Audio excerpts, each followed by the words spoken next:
Suprabhatam Suprabhatam Suprabhatam. Welcome to यज्ञ investment academy.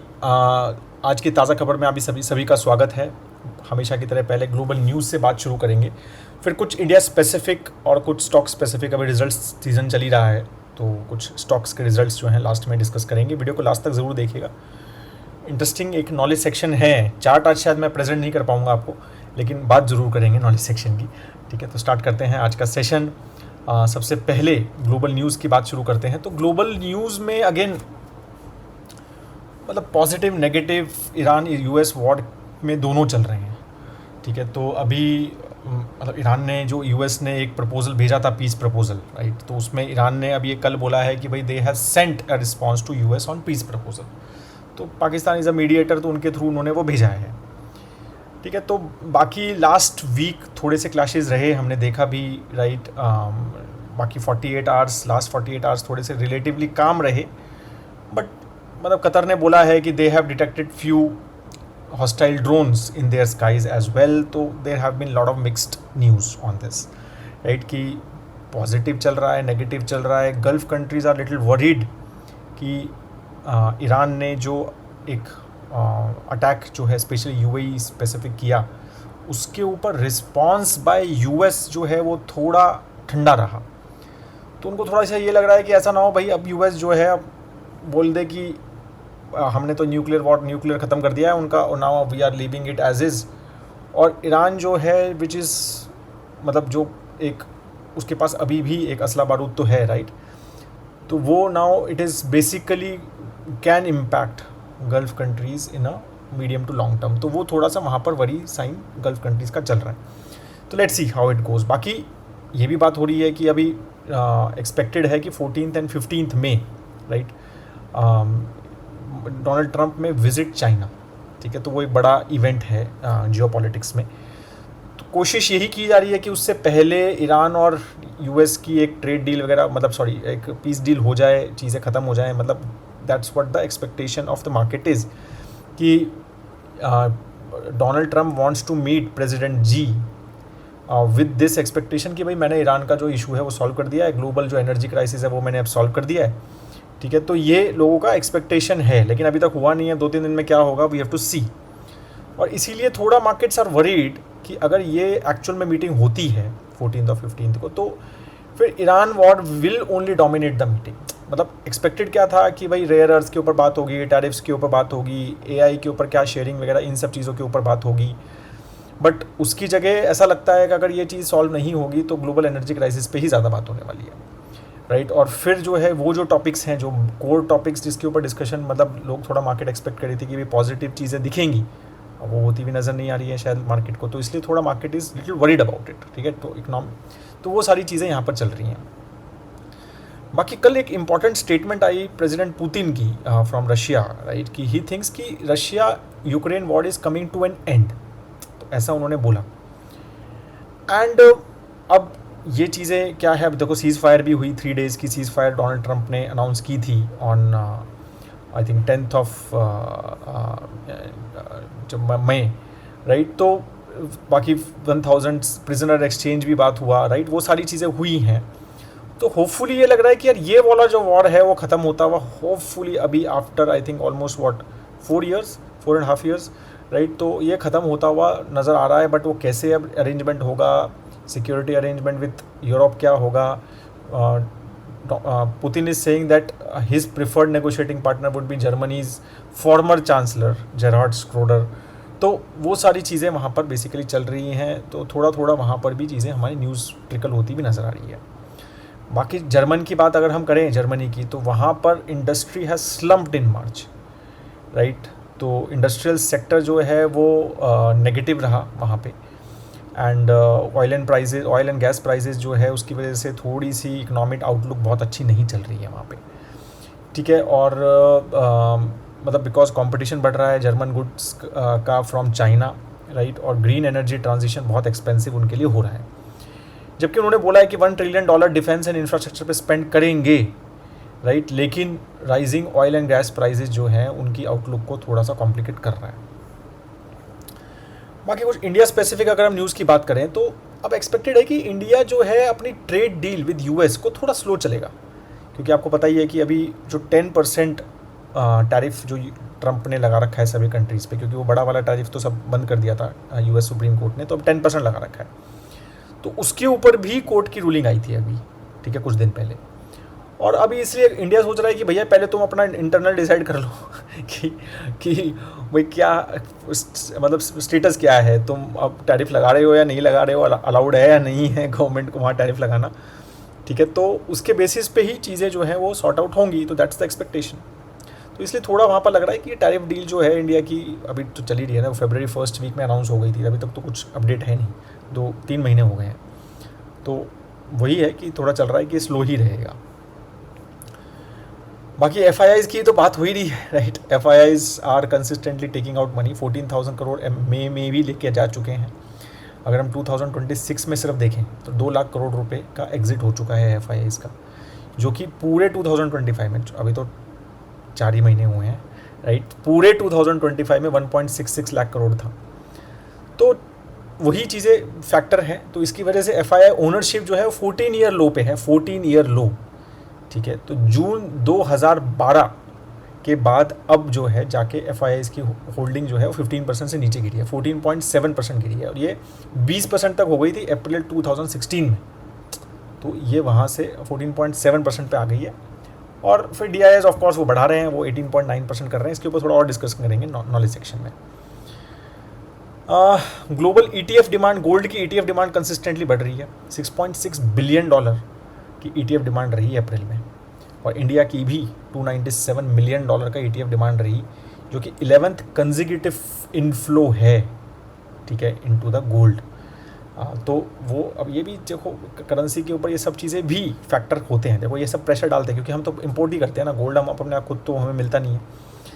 तो वो सारा भी देखो $297 मिलियन पूरा का पूरा ये जो है एक्सपोर्ट हो रहा है, मतलब सॉरी एक्सपोर्ट मतलब इम्पोर्ट हो रहा है, तो ये डॉलर जा रहा है बाहर, ठीक है। तो ये सारे फैक्टर्स भी देखने पड़ते हैं। बाकी ऑयल प्राइजेस के ऊपर बहुत डिस्कशन हो रहे हैं, मतलब मार्केट इज़ एक्सपेक्टिंग कि इस हफ्ते इंडिया के पेट्रोल एंड डीजल प्राइसेस बढ़ सकते हैं।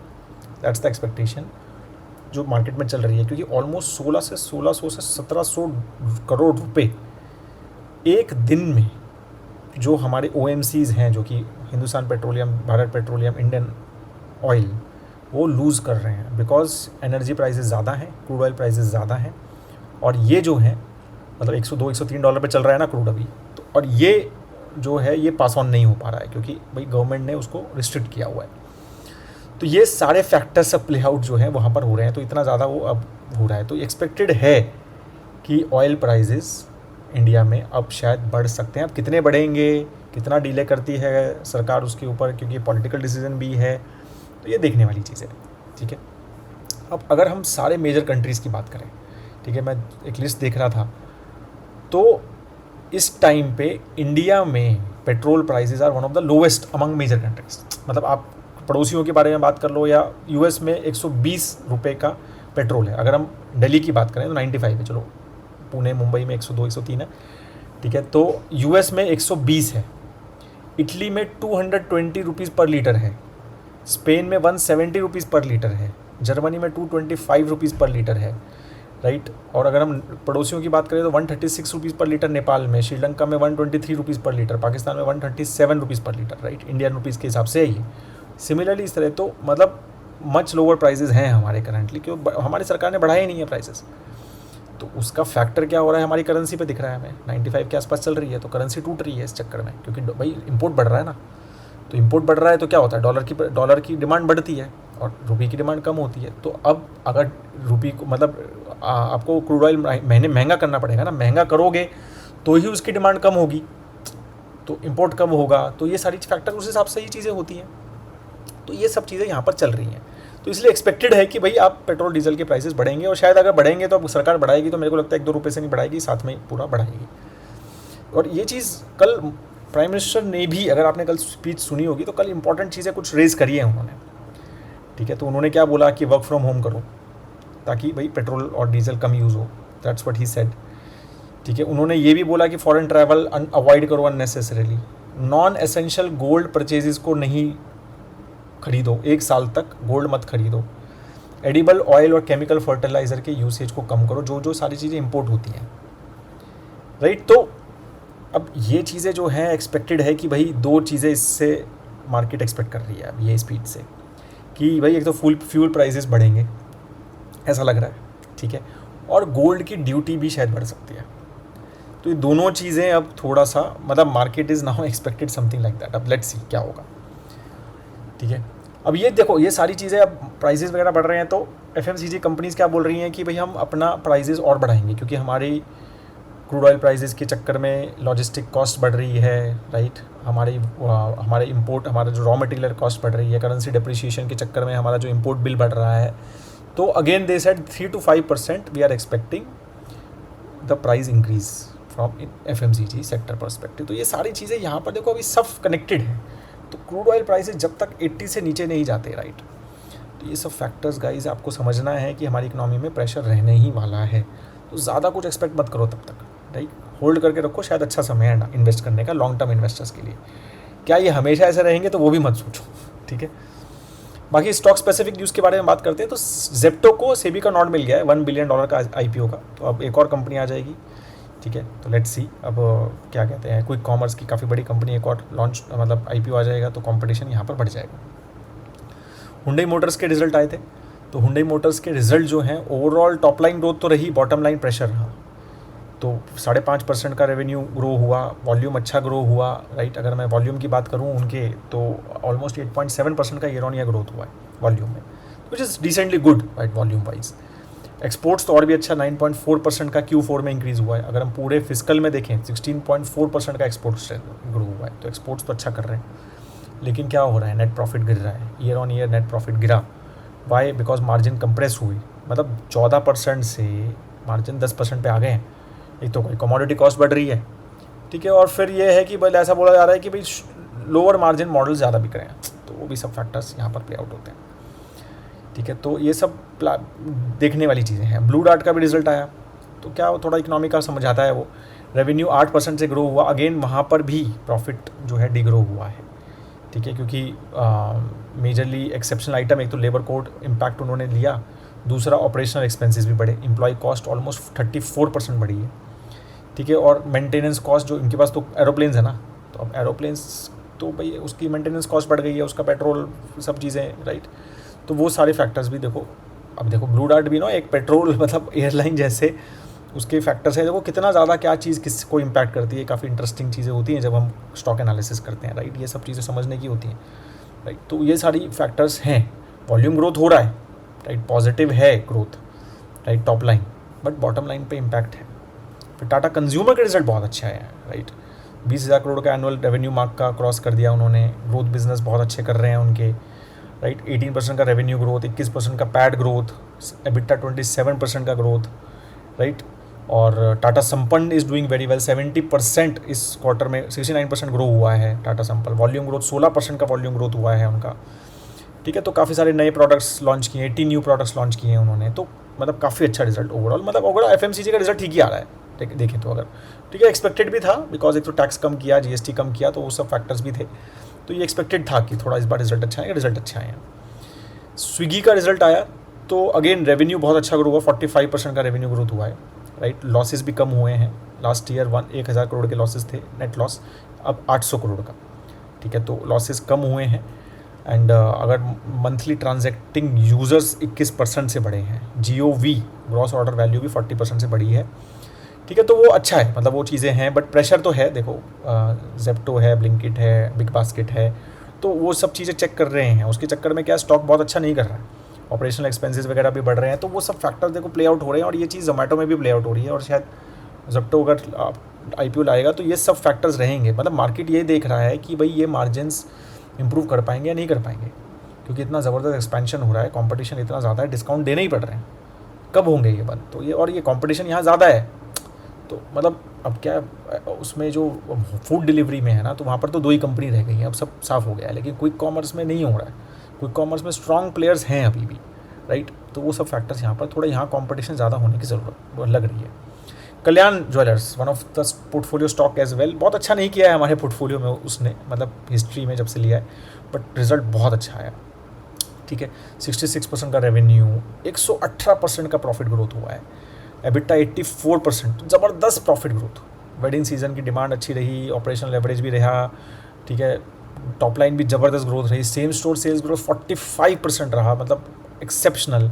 इंटरनेशनल भी रेवेन्यू अच्छा ग्रो हुआ, राइट। अब यही है कि ये एक्सपेक्टेड भैया, मतलब फाइनली ये चीज़ एक्सपेक्टेड है कि ये आगे बढ़ सकती है। देखो सारी ही गोल्ड कंपनियाँ, ज्वेलरी कंपनीज़ का यही है कि भाई अब इतने ज़्यादा हाई प्राइसेस हो गए हैं, ठीक है, ऑफ ज्वेलरीज, तो ये एक सस्टेन होगा क्या same store sales growth, right. अब इकनॉमी भी अच्छा नहीं कर रही है, थोड़ा मतलब प्रेशर है फ्रॉम क्रूड ऑयल प्राइसेस वगैरह, तो ये थोड़े से प्लेयर्स को थोड़ा सा ये चीज़ें नेगेटिव यहाँ पर है, लेकिन these companies are really doing well, ठीक है, तो उसमें कोई डाउट नहीं है, ठीक है। So that is all guys from the news perspective. अब हम बात करते हैं आज के नॉलेज सेक्शन की, ठीक है। सो नॉलेज सेक्शन बेसिकली मेरे को चार्ट आपको वो दिखाना था कि क्या क्या चीज़ें, FIIs का इतना ज़्यादा आउटफ्लो हो रहा है, राइट।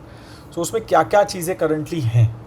तो 31 मार्च तक का अगर हम डेटा देखें, जो इंडियन इक्विटी ओनरशिप की बात करते हैं, राइट, कि पूरा जो इंडिया का लिस्टेड इक्विटी है, कंपनीज लिस्टेड हैं, वो 50% तो प्रमोटर्स होल्ड करते हैं, ठीक है। तो कितना, अगर हमारा मतलब मेरे ख्याल से कुछ 4.55 ट्रिलियन डॉलर का मार्केट है हमारा, राइट, तो $2.5 ट्रिलियन तो प्रमोटर्स के पास है, आप ये मान के चलो इक्विटी का, ठीक है। और उसमें से फॉरेन इंस्टीट्यूशनल इन्वेस्टर्स जो हैं वो अराउंड 16% पे हैं, जिसमें से ADRs GDRs वगैरह भी इंक्लूडेड है, मतलब जो लिस्टेड कंपनीज, इन्फोसिस जैसे US में लिस्टेड है, राइट, और मेक माई ट्रिप लिस्टेड है, मतलब तो इंडिया में नहीं है, बट मतलब जो भी US वगैरह में लिस्टेड कंपनी GDRs ADR वहाँ पर जो ट्रेड होते हैं, तो वो भी इंक्लूड करके 16% जो स्टेक है, मतलब आप मान के चलो वो फॉरेन इंस्टीट्यूशनल FIIs ये सब होल्ड करते हैं। म्यूचुअल फंड्स अभी 11% होल्ड करते हैं, ठीक है, काफ़ी बड़ा है ये 11%, अभी भी हमारा म्यूचुअल फंड्स होल्ड करते हैं 11%, 9% हमारे जैसे लोग रिटेल इन्वेस्टर्स होल्ड करते हैं, इंश्योरेंस कंपनीज 5%, और बाकी सब मतलब बड़े बड़े रिटेल इन्वेस्टर्स जो होते हैं ना, जैसे बाकी सब लोग जो होते हैं बड़े रिटेल, जिनके 1% से ज़्यादा स्टेक हैं, ऐसे हैं, ठीक है, या PMSs वगैरह हैं, राइट, या AIFs हैं, तो वो सब वो 8% है, ठीक है। तो ये करंटली है, तो हम 16 पे आ गए हैं फॉरेन इंस्टीट्यूशनल इन्वेस्टर में, 50% प्रोमोटर्स हैं, तो this is how the chart is currently, ठीक है। तो अब ये मोर एंड मोर डोमेस्टिक बढ़ रहा है, अच्छी चीज़ है, बुरी चीज़ है, मतलब यही माना जाता है कि भाई इंडियंस को इंडिया को ही होल्ड करने चाहिए ना, इंडियंस को ही इंडिया की कंपनीज होल्ड करनी चाहिए, वो तो बात सही है, लेकिन जब ये फॉरेन इन्वेस्टर्स वापस आएंगे तो लगता है कि काफ़ी अच्छी एक रैली एक्सपेक्टेड है। कब आएंगे? 2 फैक्टर्स हैं, तो ये क्रूड ऑयल वगैरह चीज़ें सॉल्व हो जाएं, और तीसरी चीज़ कोई नई ना है, ठीक है, तो एक तो वो फैक्टर बड़ा है। सेकंड, ये AI की ज़बरदस्त ग्रोथ हो रही है ना, ये जो बिल्कुल एक्सपोनेंशियल ग्रोथ हो रही है, वो थोड़ी सी प्लेटी हो जाएगी, तो क्या होगा कि फिर जो वो पैसा है जो इतना ज़्यादा वहाँ जा रहा है, इन्वेस्ट हो रहा है, और लोगों को लग रहा है ईजीली इन्वेस्ट हो रहा है, तो फिर then that money will start looking for other options, other more sustainable, right, more secular growth options which I think India can provide. और मैं एक चार्ट भी देख रहा था, तो लिखा है वैल्यू मार्केट है इंडिया, मतलब मेन इकनॉमीज़ में इस time India is a value market among all the major economies, तो वो भी है, तो इसलिए एक्सपेक्टेड है कि Indian market should do well. 1-2 factors हैं, ये थोड़े से सॉल्व हो जाएंगे, तो let think we will do well. That is all guys. If you still have any question, please comment section में ज़रूर लिखिएगा, वीडियो को लाइक ज़रूर कर दिया करो यार, जाते जाते, बहुत छोटी सी चीज़ है, और अभी तक सब्सक्राइब नहीं किया है चैनल को तो सब्सक्राइब भी करो, और investinner.in वेबसाइट नहीं देखी है, बहुत इंटरेस्टिंग प्रोडक्ट्स हैं, आजकल तो बुक्स वगैरह पे भी डिस्काउंट अच्छे चल रहे हैं, तो एक बार देखो, चेक तो करो, देखें अच्छा लगेगा नहीं लगेगा, लेना है नहीं लेना वो डिसाइड करना। अब देखो तो we are SEBI registered investment advisor and research analyst, ठीक है, हम वैसे फिन इन्फ्लुएंसर नहीं हैं, and you know we don't advertise any other product, तो प्लीज़ एक बार ज़रूर चेक करो, that is our bread and butter, ठीक है। Please have a great time है दोस्तों, जय हिंद।